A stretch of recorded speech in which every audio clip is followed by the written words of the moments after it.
Hi everyone, this is Matt from End Sickness, and I'm going to be talking about how magnesium helps MCAS symptoms. Today I'll talk about the state of clients who have mast cell activation, what leads them to have low magnesium, what are some of the symptoms, what are some of the reasons that they have low magnesium, and then we'll talk about how magnesium is depleted by stress and immune reactions. Every time they have an immune reaction to something, they're losing magnesium. Every time they have stress of some sort, they're depleting their magnesium. Talk about how magnesium is necessary for countless different reactions in the body, and if you don't have it, you're not going to be feeling well. Then I'll talk about how low magnesium leads to exaggerated responses of all types, exaggerated responses to emotional situations, stressful situations, foods, environment, mold, etc. Right? And I'll talk about how plant-based magnesium is a much better choice than synthetic magnesium. I'll go over all the reasons why, and I will talk about also how to restore your magnesium deficiency, which is a critical topic. And lastly, I'll talk about how if you're reacting to magnesium supplements, what that actually means, what the hidden reason is behind that, and what to do about it. Okay, so first let me say I'm not a medical doctor. This is not to be used as for information for your own personal health. This is my information, my experiences for information and educational purposes only. Okay, so first, the state of MCAS clients. People who have MCAS typically have dysfunctional gut microbiome. They have reactions to foods, reactions to mycotoxins in their environment. They have reactions to stress. They have hidden emotional triggers that are happening throughout the day. They have trauma from the past, usually in childhood. There's lots of combining factors that lead to this. I would know I was in that situation. So when you have stress, trauma, reactions occurring, poor gut absorption, all these things, it leads to low magnesium. And when you have low magnesium over time, it leads to a calcium dominance within the cell.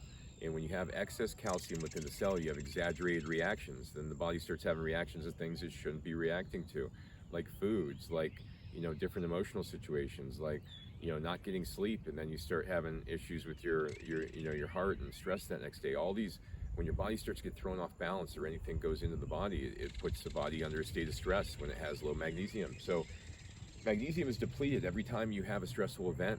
Even when you're exercising, you deplete magnesium. Even when your heart starts beating after something stressful, you deplete magnesium.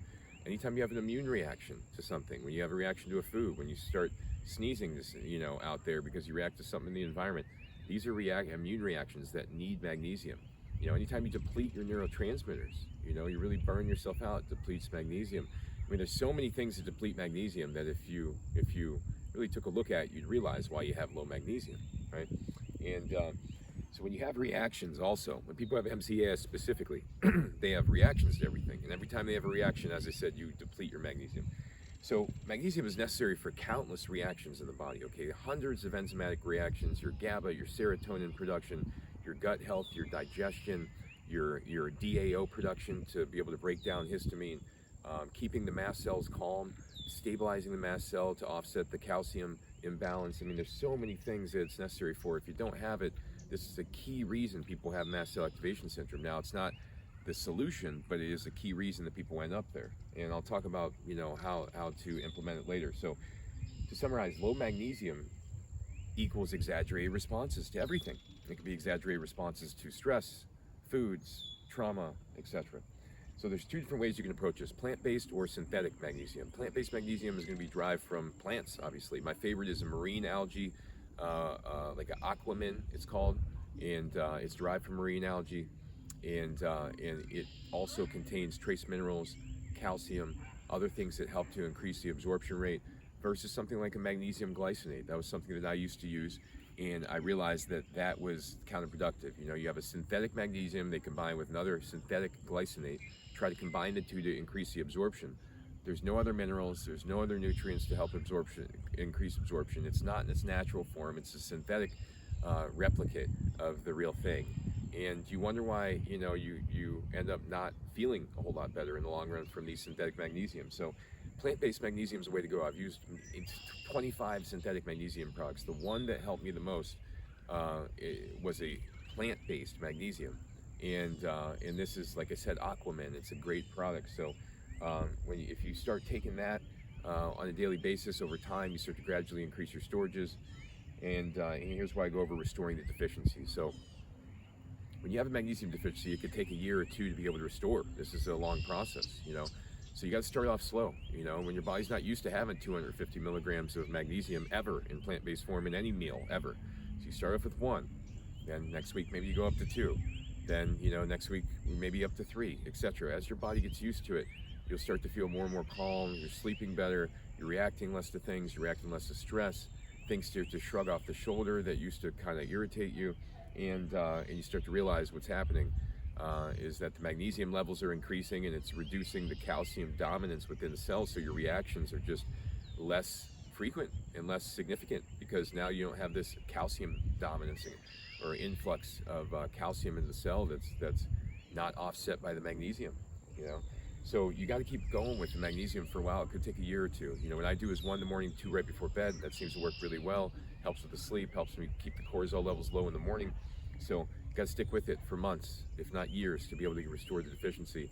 But you got to combine it also with the right lifestyle. You can't be taking magnesium and then running 14 miles, or not sleeping well every night, or you know, doing all the wrong things with your diet, or living in a moldy house or whatever. So it all kind of ties together. You have to be out of a state where you're reacting, but at the same point restoring the nutrient, the magnesium, through a plant-based supplement. So reacting to magnesium, are you reacting to magnesium? Are you taking magnesium and you're getting reactions to it because you have MCAS? Well, that's a sign that you could have mycotoxin sensitivity.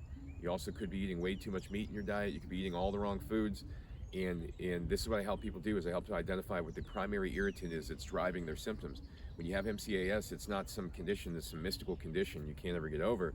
It's something where you have to identify the primary irritant in the diet, in the lifestyle, and it always comes from what we're eating, inhaling, or thinking over and over again. And then, once you get those out of the way, then the supplements can start to work. So join my page, subscribe to my page for other videos. I'm gonna have really great videos like this, gonna have hundreds more of them.